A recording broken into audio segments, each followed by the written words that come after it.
Que a graça e a paz do Senhor Jesus alcance a sua vida e revista você de paz. Então, vamos lá continuar nossa leitura devocional no livro de Hebreus, hoje capítulo 9, e ver o que o Senhor fala conosco. O subtítulo diz o seguinte: uma parábola visual. Nós vamos fazer a leitura e no meio vamos fazendo as reflexões, tá bom? A primeira aliança continha orientações para o culto e contava com um lugar designado especialmente para realizá-lo. Uma grande tenda exterior foi montada. Ela abrigava o candelabro, a mesa e o pão da presença. Esse local era conhecido como lugar santo. Uma cortina foi estendida e atrás dela montaram uma tenda menor, o lugar santíssimo. Ali foram postos o altar de incenso feito de ouro, a arca da aliança, que era coberta de ouro e guardava uma urna de ouro com maná, o cajado de Arão que floresceu e as tábuas da aliança e o propiciatório, sob a sombra das asas do anjo.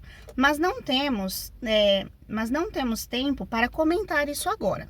Depois que tudo estava em seu lugar, os sacerdotes cuidavam de suas tarefas na tenda maior, mas apenas o sacerdote principal entrava na tenda interior, a menor, e isso uma vez por ano para oferecer um sacrifício de sangue pelos próprios pecados e pelos pecados acumulados do povo. Essa foi a maneira utilizada pelo Espírito Santo para mostrar por meio de uma parábola visual que enquanto a tenda maior existisse, o povo não poderia andar com Deus lado a lado. Nesse sistema, as oferendas e os sacrifícios não podem de fato chegar ao âmago da questão. Não podemos acalmar a consciência das pessoas, pois estão limitadas às questões de ritual e comportamento. Trata-se essencialmente de um arranjo temporário, até que uma revisão completa pudesse ser feita. Vou fazer uma pausa aqui, e aqui está falando de como era, né, essa apresentação. Você já pensou que você só poderia expiar os seus pecados uma vez no ano, e que se dentro desse ano você morresse em pecado, né, seria ali condenado já? E hoje nós temos acesso, através do sacrifício de Cristo, que ele rasgou esse véu e falou: ei, vocês têm acesso livre ao Pai. Vocês podem se apresentar o tempo todo, né? Jesus já é o sacrifício vivo, já foi feito. Através do nome dele nós podemos nos apresentar ao Pai. Então foi rasgado, né? Então olha o privilégio que nós temos. Não é uma vez por ano, ele está acessível agora, aí para você. Se você quiser pedir perdão, se arrepender dos seus pecados, voltar para o Senhor, mudar o seu trajeto, ele está disponível para te perdoar, para renovar a sua vida e te conceder uma vida plena na presença dele. Então, aproveite esse tempo da graça e se apresente diante do Senhor. Não tenha vergonha de buscá-lo. Busque ele, não espere chegar no fundo do poço para buscar o Senhor. Ele nunca vai virar as costas para você se você tiver verdadeiramente um coração quebrantado diante dele. Não existe pecado que não possa ser perdoado por esse Deus amoroso. Não existe vida que ele não possa transformar, caso tenha o desejo no coração da transformação e um coração verdadeiramente rendido. Então, não demore para se apresentar ao Senhor. Vá rápido ao encontro do Pai, sabe? E mude a sua história, porque o véu foi rasgado, né? Você não precisa esperar um ano, né? Não precisa esperar as coisas ficarem pior. Se apresente hoje, né? E vamos continuar a leitura aí, apontando para as realidades do céu. Mas quando o Messias, sacerdote principal dos assuntos superiores da nova aliança, entrou em cena, ele ignorou o antigo tabernáculo e seus utensílios neste mundo criado e se dirigiu diretamente ao tabernáculo dos céus, o verdadeiro lugar santo, para exercer um ministério perfeito. Foi isso que Cristo fez, né?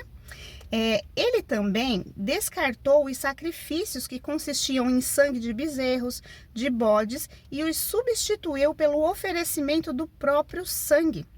Esse foi o preço da nossa libertação definitiva. O preço do sangue de Jesus. Essa é a libertação definitiva, não tem outro plano. Ele já fez, né? Então receba esse sacrifício em gratidão, né? E seja perdoado. Se o sangue de animais e os outros rituais de purificação tiveram algum efeito positivo sobre nosso comportamento e nossa religião, imaginem quanto mais o sangue de Cristo é capaz de purificar nossa vida, por dentro e por fora, por meio do Espírito. Cristo ofereceu-se como sacrifício sem defeito e nos libertou dos esforços inúteis para que nos tornássemos pessoas respeitáveis e pudéssemos viver para Deus. Assim como um testamento só tem efeito depois da morte de quem o fez, a nova aliança foi iniciada com a morte de Jesus. Sua morte assinalou a transição da antiga aliança para a nova aliança, cancelando as antigas obrigações e os pecados que as acompanhavam e convocando os herdeiros a receber a herança eterna que foi prometida a eles. Reuniu Deus e o seu povo neste novo caminho. Ou seja, você é um herdeiro, né? Cristo se sacrificou, né? Ele morreu na cruz para sacrificar-se em prol dos nossos pecados. E ele nos deu uma herança, né? Para que nós pudéssemos ser chamados de filhos. Nós somos filhos que herdaram esse reino celeste. E ele fez isso de bom grado. Então receba, né? Para aí de ficar lutando contra os aguilhões do Senhor e se entrega nessa presença para que você possa ser redimido. Mesmo na primeira aliança, houve a necessidade de uma morte para uma confirmação. Depois de ler todos os termos da aliança da lei, o testamento de Deus, Moisés pegou o sangue dos animais sacrificados e, em um gesto solene, aspergiu sobre o documento e sobre o povo que era beneficiário. Ele atestou sua validade com as palavras: "Este é o sangue da aliança, ordenada por Deus." Fez o mesmo com o local de culto e seu mobiliário. Moisés disse ao povo: "Este é o sangue da aliança que Deus firmou com vocês."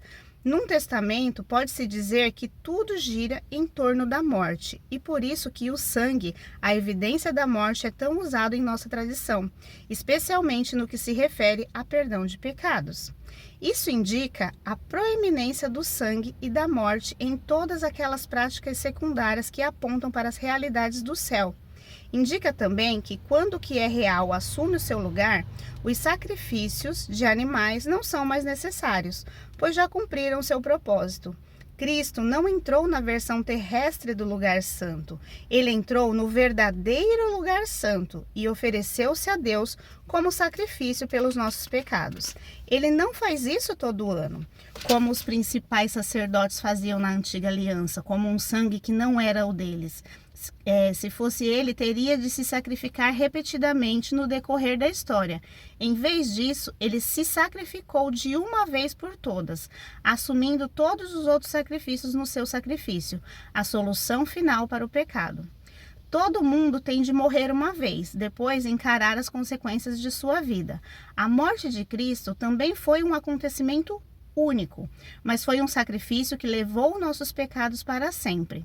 Assim, da próxima vez que ele se manifestar, o resultado para que os que estão ansiosos por encontrá-lo será exatamente a salvação. E aqui finaliza.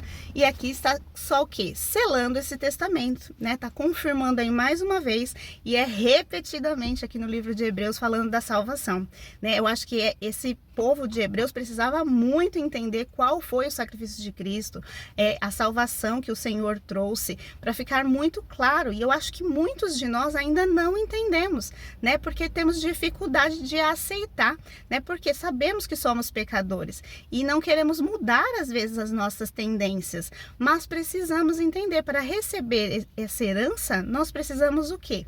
Assinar esse contrato, receber esse contrato, né? De que queremos uma aliança com o Senhor, de que entendemos o sacrifício que ele fez na cruz e receber essa salvação com alegria, mudando o nosso caminho, né? Porque é uma herança de reino, e para entrar no reinado nós temos que ter o quê?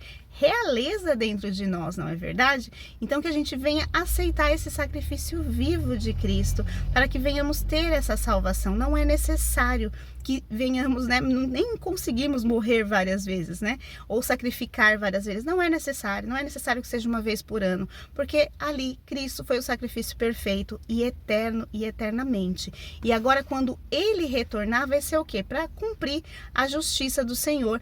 E aqueles que são salvos, e os que não são salvos, a gente já sabe que o caminho é a perdição e o inferno. Então nós não queremos, né, ver irmãos, ver amigos, ver pessoas que a gente ama neste caminho. Nós queremos ver elas na presença do Senhor. Então continue pregando o evangelho, aceite esse evangelho, entenda o sacrifício de Cristo, fale do sacrifício de Cristo, ganhe pessoas para Jesus, mostre para elas que não importa o pecado, o Senhor está pronto para selar elas, para perdoar elas. Então assim, não chegue no fundo do poço, não ache que a sua vida não é importante, não olhe para o pecado, mas olhe para Cristo, porque Ele pode mudar. Eu sei que no começo muitos não vão acreditar na sua mudança, mas Cristo acredita, e aí você vai o quê? Criar crédito ali na presença do Senhor, e as pessoas vão ver a mudança verdadeira, porque todos podemos mudar a nossa história através da palavra de Deus, através do sacrifício do Senhor Jesus, através de consciência, libertação da nossa mente,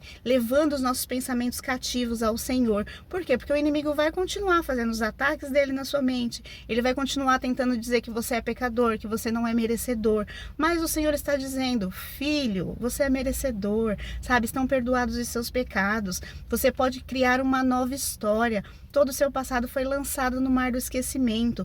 As consequências, algumas vão ter, porque não tem como, foi o que foi plantado. Você vai ter que colher alguma coisa dessa plantação. Mas no meio dessa plantação ruim, o Senhor vai enviar algumas coisas boas, uns manás que não foi nem você que plantou, mas é a bênção e a provisão do Senhor. E a partir daquele caminho para frente, você vai começar a plantar coisas boas e colher coisas boas e dar frutos para outras pessoas bons.